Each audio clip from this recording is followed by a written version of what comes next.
We continue our class on an overview of the Old Testament. In this lesson, we will call it Exile and Return. We'll be looking at Ezra, Nehemiah, and Esther. We begin with Cyrus the Great. He was a powerful monarch who established the Persian kingdom and defeated the Babylonians in 539 BC.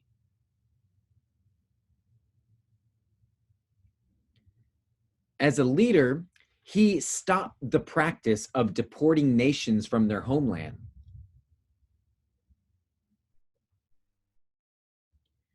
He reversed the policies of the Assyrians and the Babylonians and allowed people to go back to their homelands.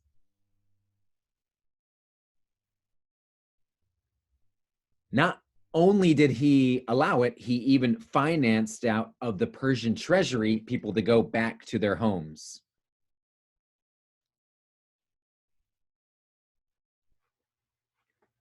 The cylinder of Cyrus is an artifact that dates to 538 BC.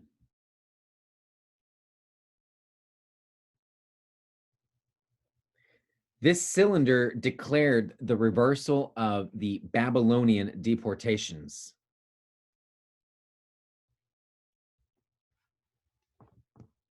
And of course, this cylinder of Cyrus is at the British Museum to this day for people to see.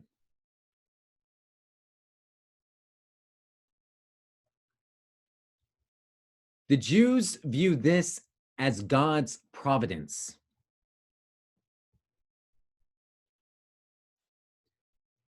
After all, it was scripture in Isaiah 44, verse 28 through 45, verse 1, that Cyrus was mentioned by name.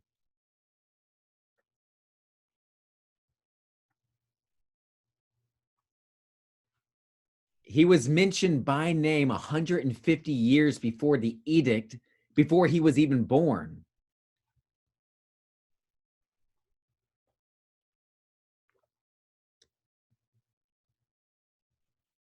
The Edict of Cyrus was recorded at the end of 2 Chronicles chapter 36.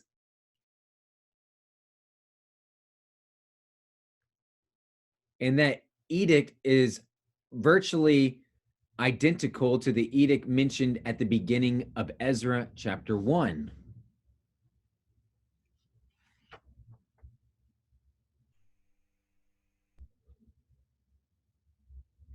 First and Second Chronicles help explain why God allowed Judah to be destroyed and its citizens to be exiled by Nebuchadnezzar.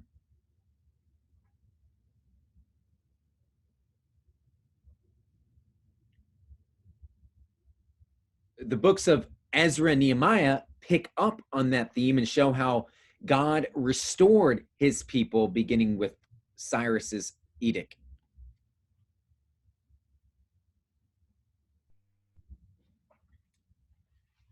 The book of Esther chronologically goes between Ezra chapter 6 and Ezra chapter 7.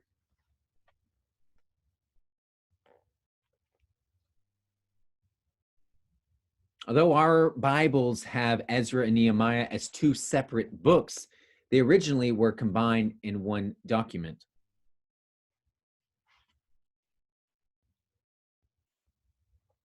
Ezra served as a priest and helped the people spiritually. Nehemiah served as a governor in the restoring of the infrastructure of Jerusalem.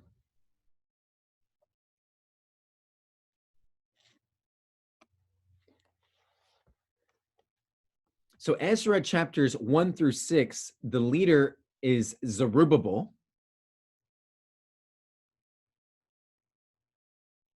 And this would be between 538 and 516 BC. And his major accomplishment would be the temple being rebuilt.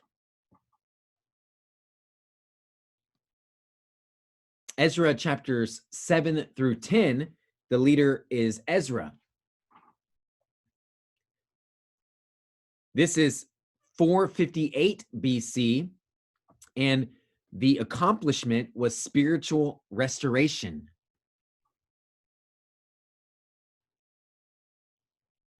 Nehemiah chapters 1 through 7, the leader is Nehemiah. This is 444 BC, and the accomplishment is the rebuilding of the walls around Jerusalem.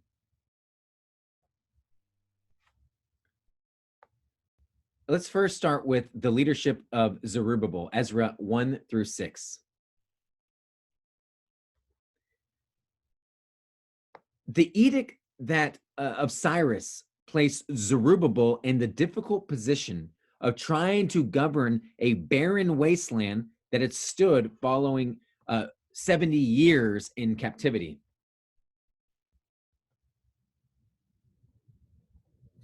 That 70 years was what was also prophesied in Jeremiah chapter 29, verse number 10.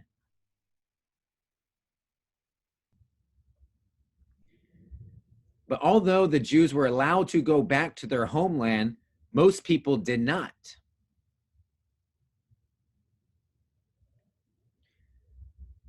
The Jews did find themselves happy in the places of Mesopotamia and Persia.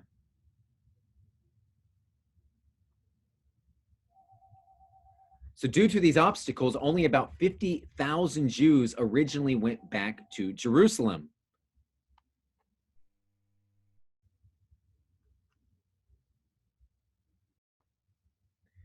Those that did, however, were considered to be heroes by their fellow countrymen. It was a long trip, and once you made it back, there was no guarantee you would be successful due to the difficult living conditions.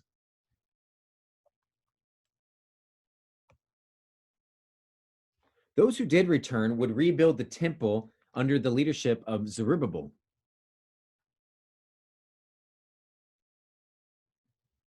At least they would start rebuilding. Unfortunately, they were not able to finish the construction. In fact, at first, they were only able to lay the foundation of the temple in 536 BC. This occurs in Ezra chapter 3 through chapter 4, verse 5.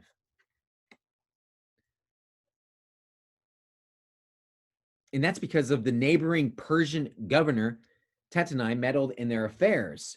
Work on the temple would not resume until 520 BC. So it'd be 16 years later. So this is Ezra 4, verse 24.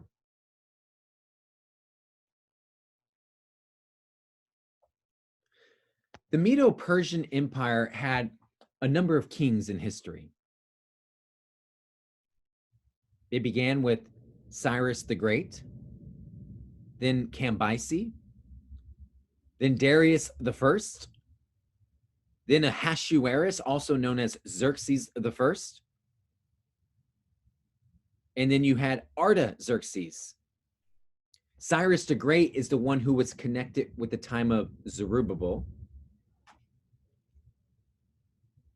And in history, it would be Ahasuerus or Xerxes the First, some translations render it as, who was contemporary with Esther. And then it was Artaxerxes the First who would overlap and be contemporary with Ezra and Nehemiah.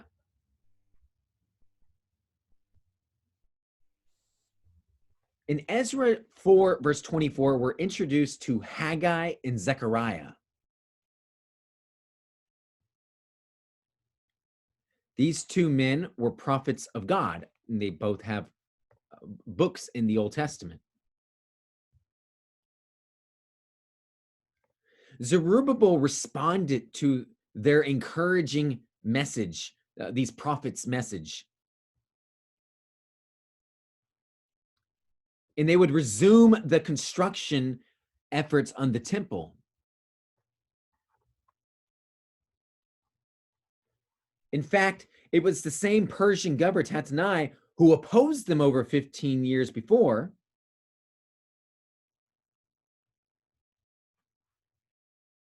who would send a letter to King Darius I demanding that the Jews cease their construction efforts, Ezra 5, verses 3 through 17.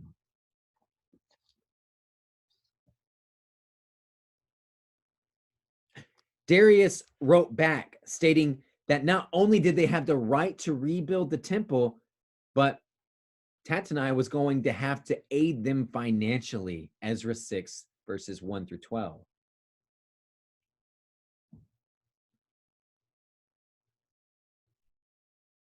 The Zerubbabel temple took 5 years to build and was completed in 516 BC.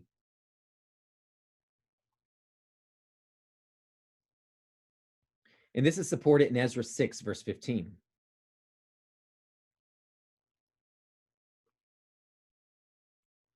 So the 3 temples in Jewish history were these. Number one was the one that was built by Solomon.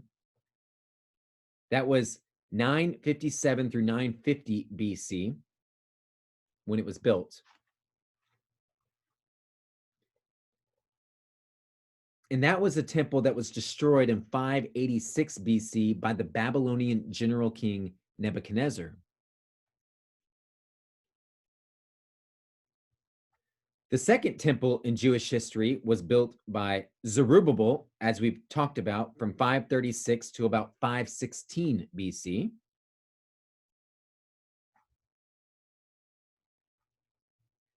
And that temple was built in 63 BC by the Roman general Pompey.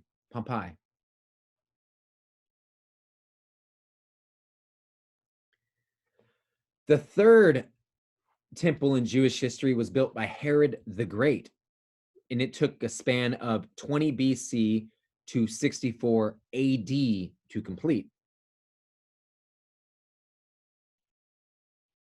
And that temple had a short history as it was destroyed in AD 70 under the Roman general of Titus.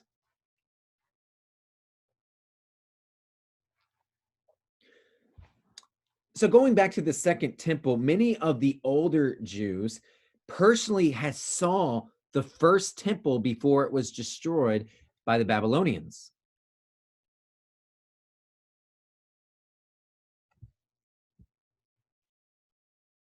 Therefore, when they saw the foundation of the new temple, they realized how poor it compared to Solomon's original.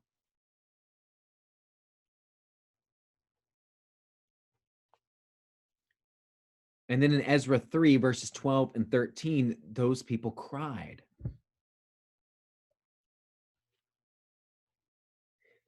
When it was finally completed, the people, however, celebrated the Passover, turning sorrow into joy.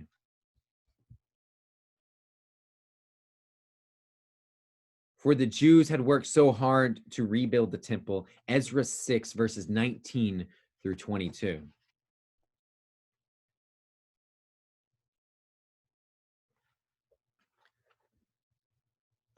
Let's now look at the leadership of Ezra. This will be chapters 7 through 10 of Ezra. In Ezra 7, we jump nearly 60 years into the future to meet Ezra for the first time.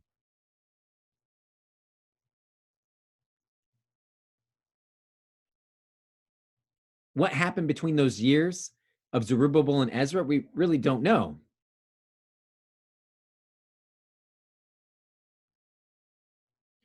Ezra left Babylon in 458 BC, bringing a second group of about 1,500 Jewish exiles with him. This is recorded in Ezra 8, verses 1 through 14.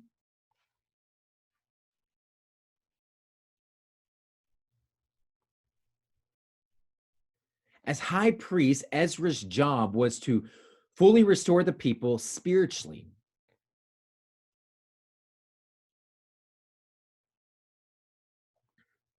The Persian kingdom embraced all religions, and that attitude had trickled into the mindset of the Jews.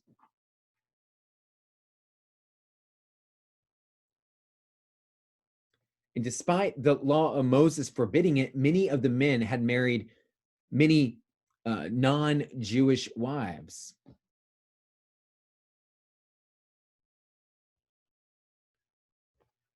Part of Ezra's spiritual work was to persuade the men to give up these foreign wives, which many of them did. And that's recorded in Ezra 9 and 10.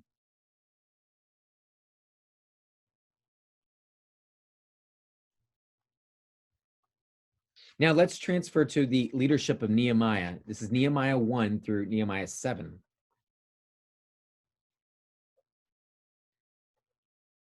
Most of the books of the Bible are written from a third person perspective about somebody else.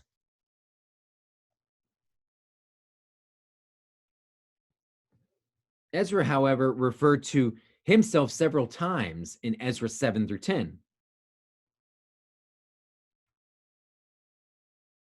while Nehemiah referred to himself over 100 times in the first person in his book.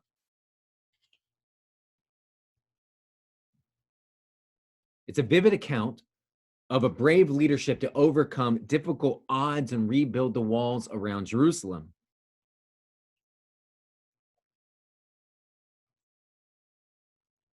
See, others had attempted to do this task at the beginning of Ezra almost a century prior, but they were not successful.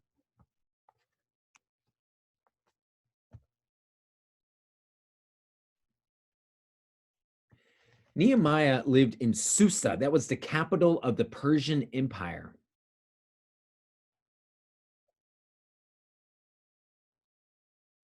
He served under Artaxerxes I, the king of Persia, as a cupbearer.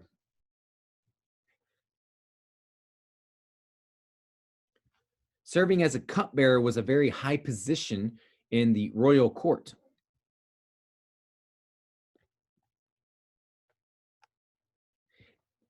It was Nehemiah's brother Hanani who visited him from Jerusalem and told him of the terrible condition that was happening in Jerusalem.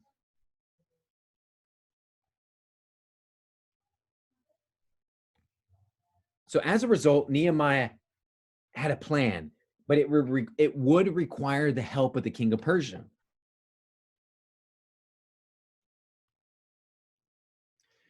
When the time came to present his request, Nehemiah was ready.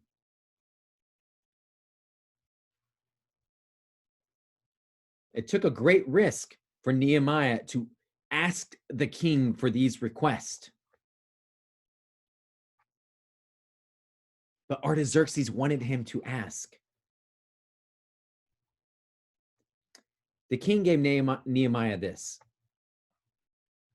Number one, as much time off as he would need, which we'll find to be about 12 years. Number two, letters of authorization for any building project. Number three, all the timber required for his projects. And number four, military protection for his journey.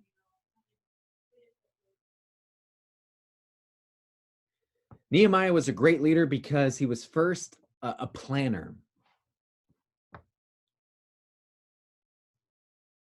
Just as he knew exactly what he was going to ask Artaxerxes before the opportunity even came up.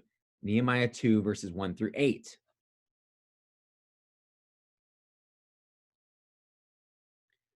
Nehemiah also planned out his ideas before going to the people.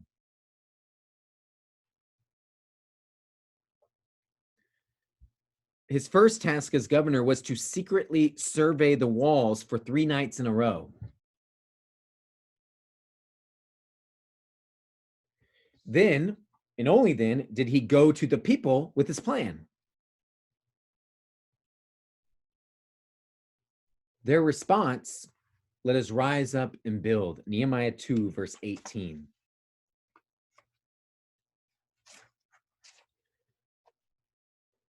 We're introduced to the three adversaries of in Nehemiah's story. That's Sanballat, Tobiah, and Geshem. Nehemiah 2, verse 19.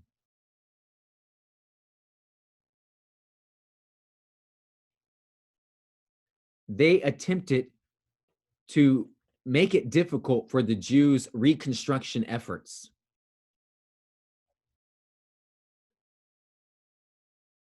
But because of Nehemiah's strong leadership and God's providential help, the walls were rebuilt despite all opposition.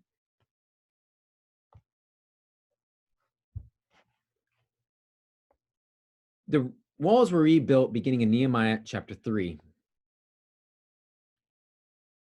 The names of the men and the women who participated in the rebuilding of the walls is recorded in the first 32 verses of chapter 3.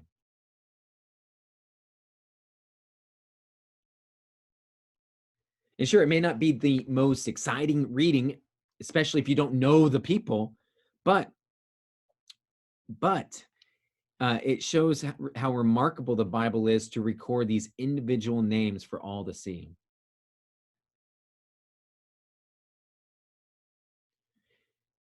And despite opposition at every step of the way from Sanballat in his also adversaries, the people completed the walls in only 52 days. Nehemiah 6, verse 15.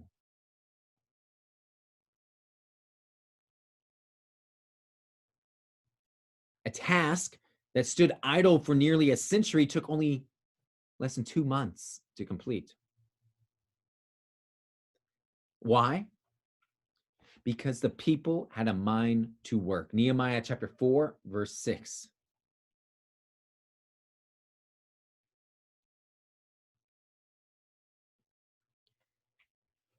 Nehemiah was a man of prayer. We see different prayers of him about where he in Nehemiah 1, verses 5 through 11. Nehemiah 2, verse 4. Nehemiah 4, verses 4 and 5. Nehemiah 4, verse 9. Nehemiah 6, verse 9. And Nehemiah 6, verse 14. The reoccurring theme in Nehemiah's life was prayer. He was able to combat adversaries like Sanballat. Numerous times, Sanballat tried to trick, bait, or threaten Nehemiah. Sanballat tried to intimidate him in making a lapse in judgment or a mistake in leadership.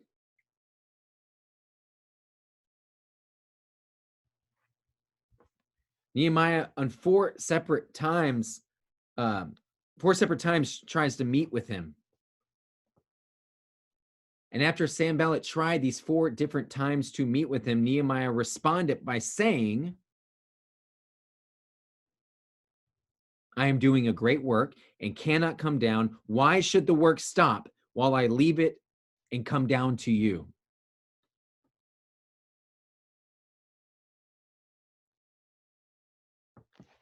How that must have made Sanballat extremely angry.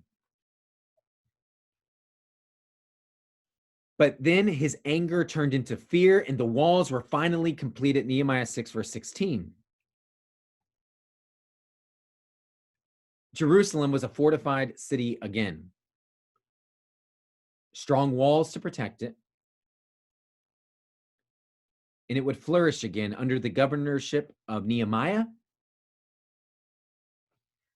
as well as his brother in Nehemiah 7, verses 1 through 3.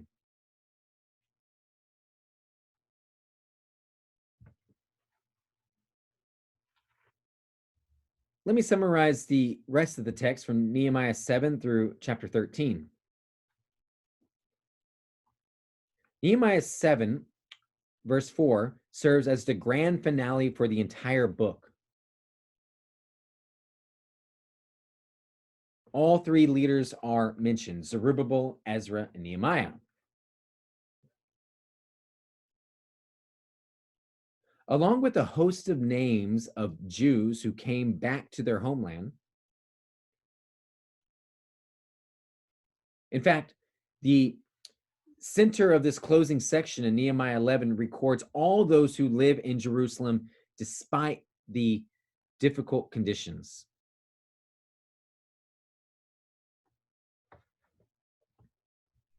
As stated earlier, the ordinary men and women who were considered heroes by their fellow Jews who remained scattered throughout the Persian Empire.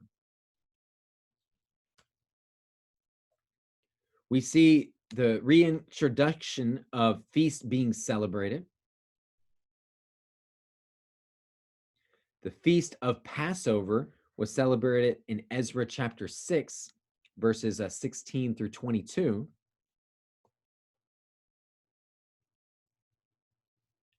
And the Feast of Booths was celebrated in Nehemiah 8, verses 13 through 16.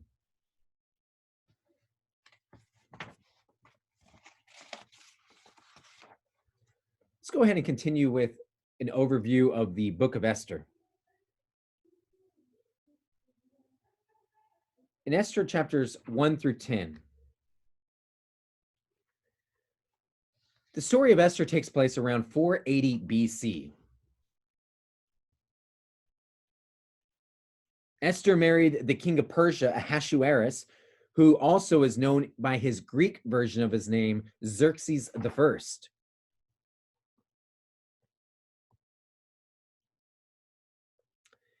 These events take place between 483 and 473 BC. This is between the time of Zerubbabel and Ezra. So Zerubbabel, Esther, Ezra, Nehemiah.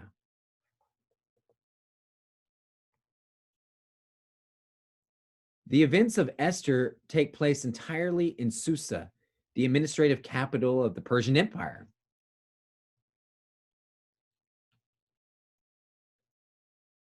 This is where Nehemiah would be in another just 36 years serving Ahasuerus, his son, Artaxerxes.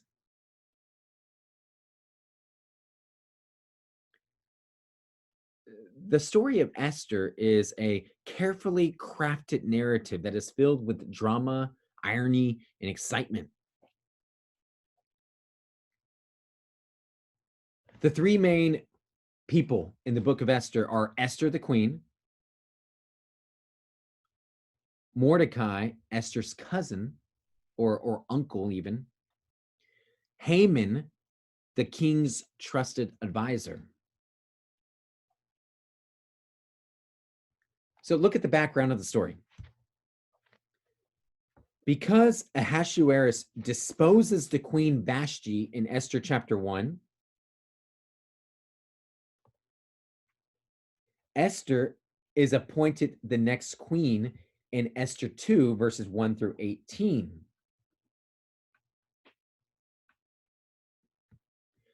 Mordecai, who was more like a father than a cousin or an uncle, advised Esther not to reveal her Jewish ethnicity. Esther 2, verse 20.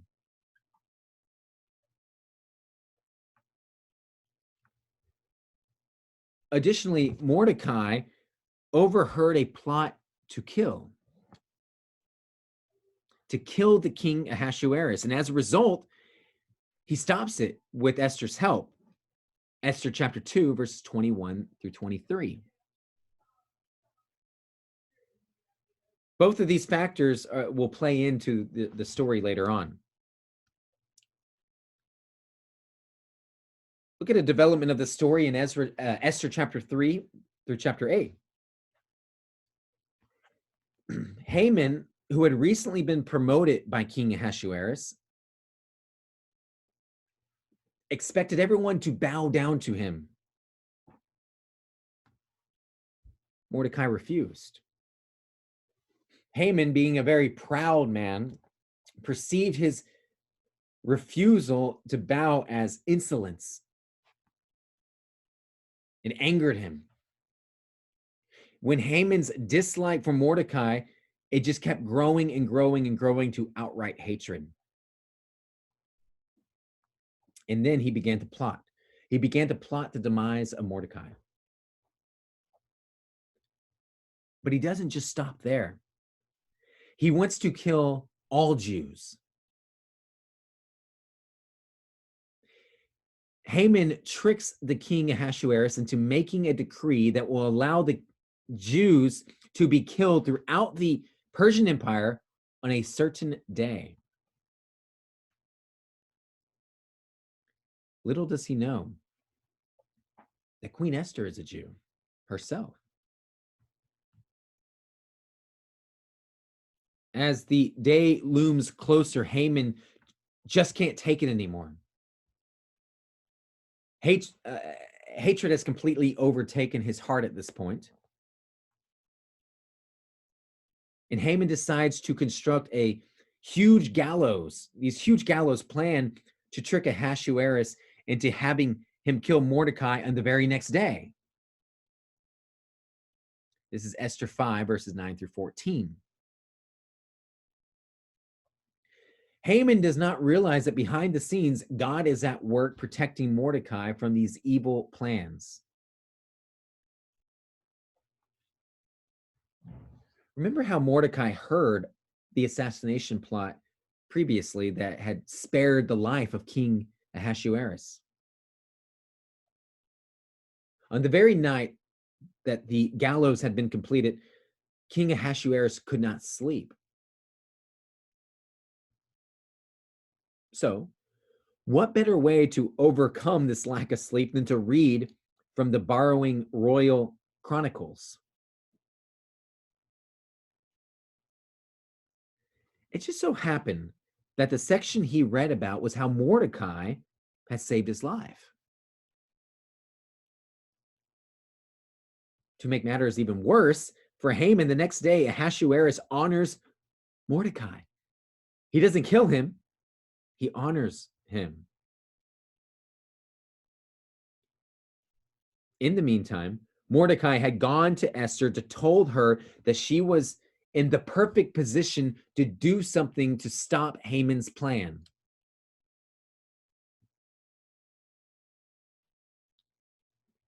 Esther feared for her life because if she went to her husband, the king, without him asking for her to visit, he could have killed her in the spot. Esther chapter 4, verse 11. But there's some powerful scripture that I would like you to read from Esther chapter 4, verses 13 and 14.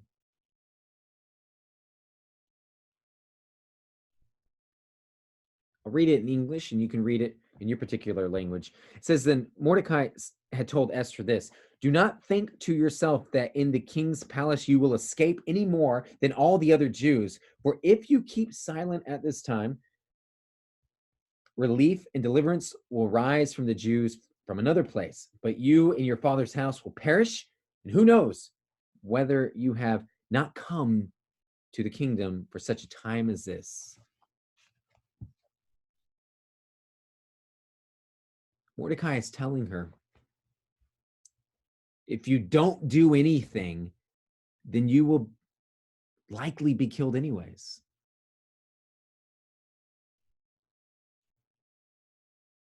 But Mordecai also appeals to God's providence when he says, who knows whether you have not come to the kingdom for such a time as this. Esther crafts her own plan. 3 days later, goes to see her husband.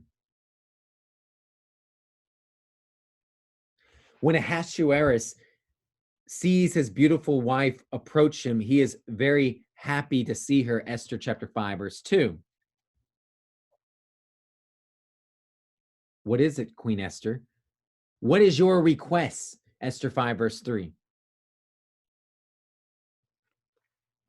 Esther invites her husband to a special feast she is preparing for him and Haman. Overjoyed with the invitation, neither of these men have no idea what she is really up to.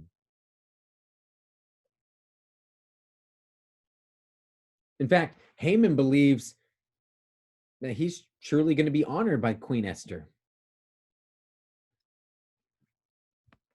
But on the second night of the banquet, Esther reveals her Jewish ethnicity to the king and begs him to save her life.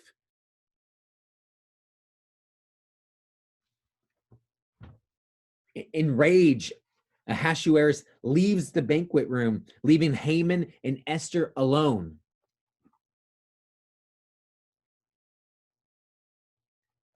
Haman immediately throws himself on Esther, begging for his own life. When Ahasuerus comes back in, he demands that Haman be killed.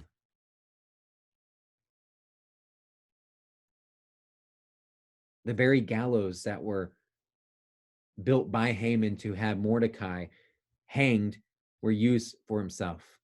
He was hung on those gallows.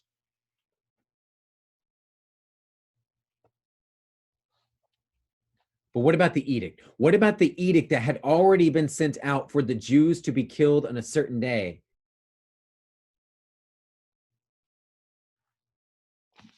You can't undo a king's edict. So Mordecai, with the king's permission, wrote a different one.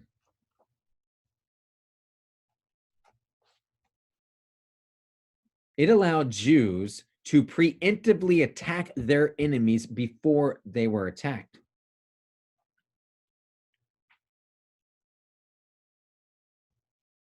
It was a complete reversal of Haman's intentions because the Jews were extremely successful in defeating their enemies. So what's the conclusion of the story? Well, all of Haman's 10 sons are killed on the gallows, Esther chapter 9, verse 10. The annual Jewish feast of Purim was established to honor Esther in delivering the Jews from this wicked plot, Esther 9, verses 20 through 22.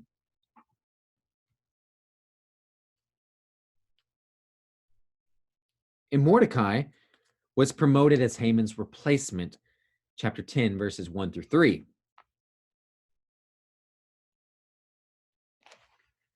There's something fascinating about this book. The book of Esther never mentions the name of God. And yet, he's obviously behind everything that's happening. You see God's providence in this book.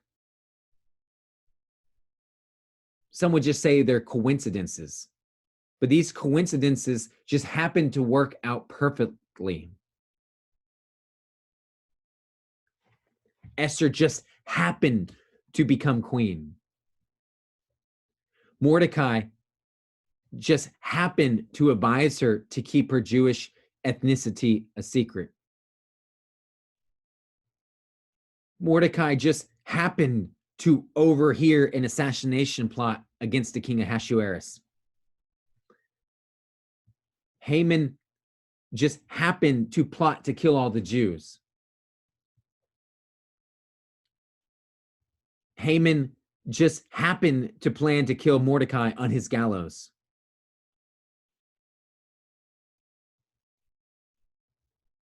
King Ahasuerus just happened to not be able to sleep on the night before Mordecai was supposed to die. Ahasuerus just happened to read about the assassination plot thwarted by Mordecai and then decided to honor him instead.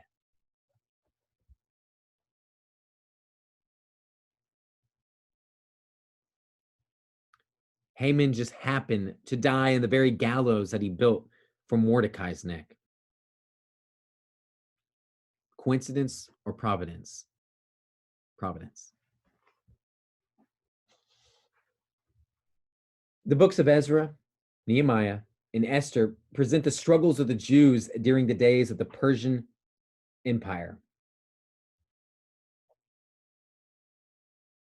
In 331 BC, Persia falls to the Greeks under the strategic planning of Alexander the Great.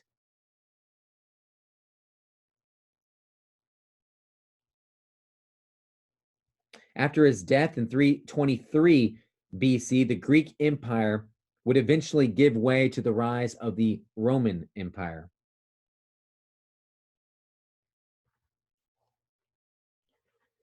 During the 4.5 century period between the Old and the New Testament,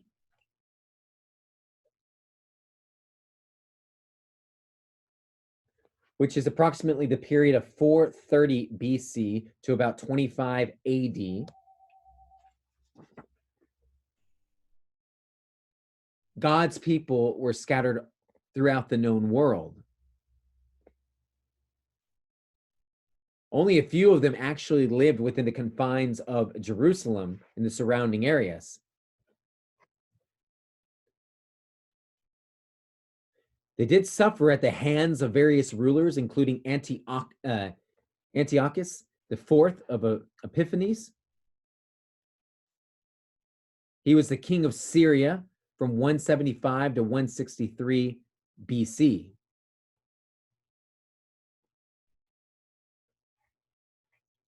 Although not recorded in the Bible, it is important to know about the Jewish family of Hyrcanus. He led a successful uprising called the Maccabean Revolt. He led this revolt against Antiochus IV. And as a result, the Jews gained a measure of independence from Syria.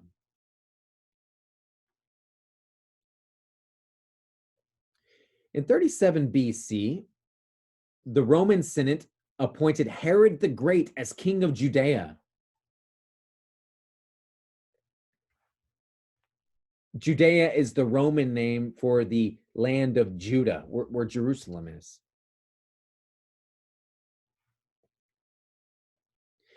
It would be near the end of Herod's reign that Jesus Christ was born, approximately 6 to 4 BC.